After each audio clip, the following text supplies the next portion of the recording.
Hey guys, good morning. I want to state the obvious. Let's go ahead and call this a Watts Village Town Hall meeting.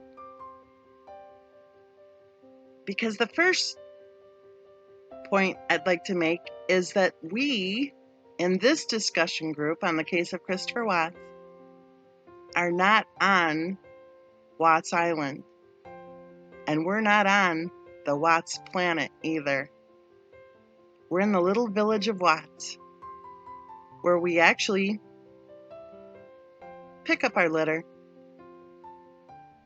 and where for the most part we don't swear, and where we are visited often by those who inhabit the other planet or hang out on the island, and then we pick up their litter after they leave. The drama that's unfolding right now on YouTube, specific to people who call themselves true crimers, who are focusing on the case of Christopher Watts, it really shows us everything that we've seen play out over the last 3 years. It exposes everything they've been up to. It exposes everything we've been saying.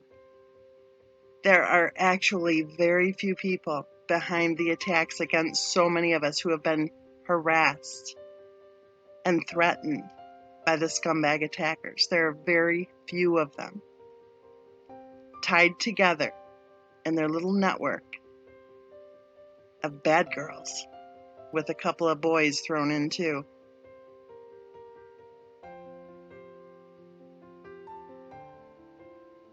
I thought it was hilarious. One of the known scumbags was recently complaining because there are people in the true crime community who don't really want to talk about true crime. She's one of the worst. One of the worst. Another one was telling her viewers that she was interested in the topics of the case, of public concern. That person has been reciting verbatim our words. She says that her Facebook group was, dynamic and had, all these great discussions going on. Bullshit. That Facebook group was used from day one to harm innocent people. That Facebook group is where they were doxing personal addresses and phone numbers and children's names, employers, and all sorts of lies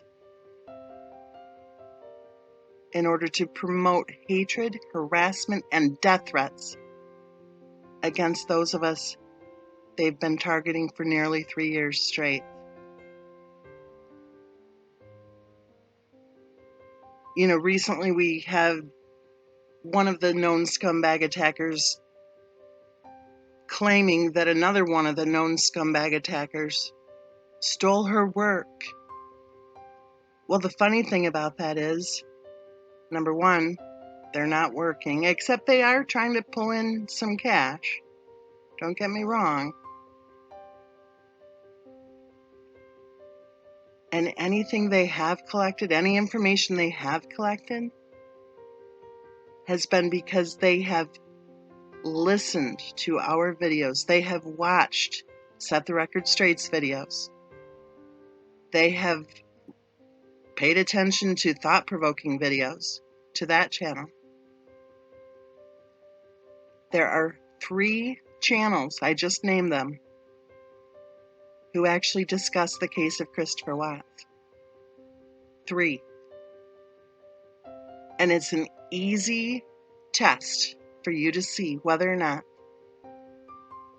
a channel creator is one of the scumbags which if they're not one of the three, then hello. Or not. Ask a simple question and expect an answer in a very short time frame before they have time to have one of their people give them the answer. They don't know the case. They don't care about the case. What they care about is attempting to control who is allowed to discuss the case, which brings me to another point I'd like to make. For nearly 3 years straight, we've heard, "Stop talking about the case," because it's closed. Yet, actual true crimers discuss closed cases. Stop making money off the case. They are saying this from monetized channels. They're in position to make whatever money they can make. And they're saying, stop making money off the case. They're also saying that you're going to be arrested. They're saying you're going to be sued. They're saying that your family members are going to be harassed. They're saying they're going to call employers. They're posting videos stating employer names and telling thousands of viewers to contact your employer. And they call themselves what again? Advocates for who again? The family? Really? Because Cindy Watts is family. And they're spending a lot of their time harassing and bashing Cindy Watts.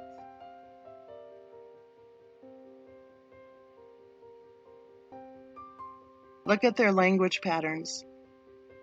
Look at the words that they are misspelling over a 3-year time frame, misspelling the same words over and over again from many different profiles. I'm telling you, there are so few of these people. They want you to believe there are thousands of them. They want you to at least believe there are hundreds of them. There aren't.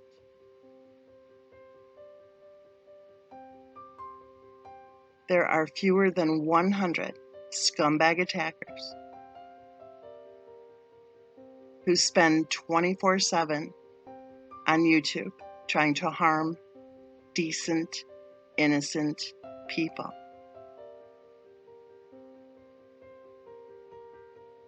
They use multiple profiles. But if you pay close attention, you don't even have to pay close attention. They're so flippin' obvious. If you pay attention, then you'll see. Like I said, they're exposing themselves. Look at the recent drama. Look at how they operate behind the scenes. And then look at the chat. Regardless of which side you're looking at, right? Look at the chat. Look at the names of the profiles that are in there taking part.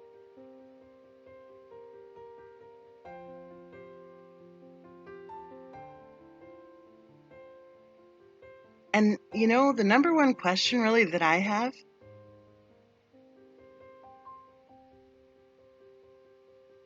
why are you watching that crap? Do you really think that the banana chick is that smart? Because she isn't. Do you really think that the other one has some legal expertise? Because she doesn't. Do you really think any of the people who are exposing them haven't been working along with them right from the start? Do you really believe that random people are going into a chat and posting a $99 super chat or a $49 super chat? Really? Bullshit.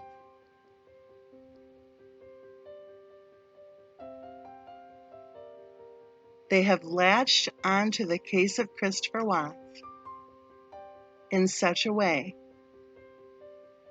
that we're not talking about just a random pack of trolls.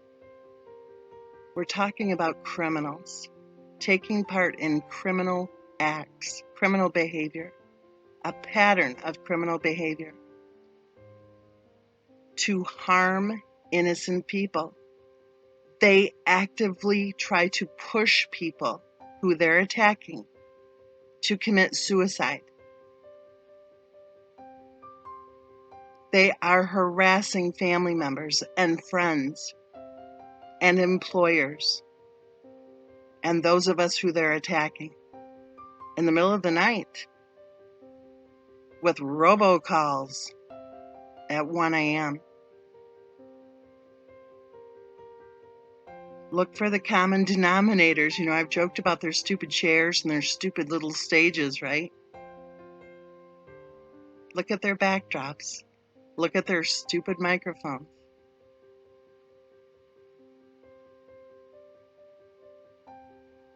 And listen as they talk about sex, they talk about drugs, they talk about criminal records, they talk about alcohol. They show you their drugs and their alcohol.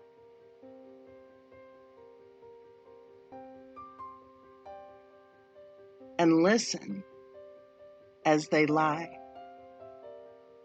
They lie about the case itself.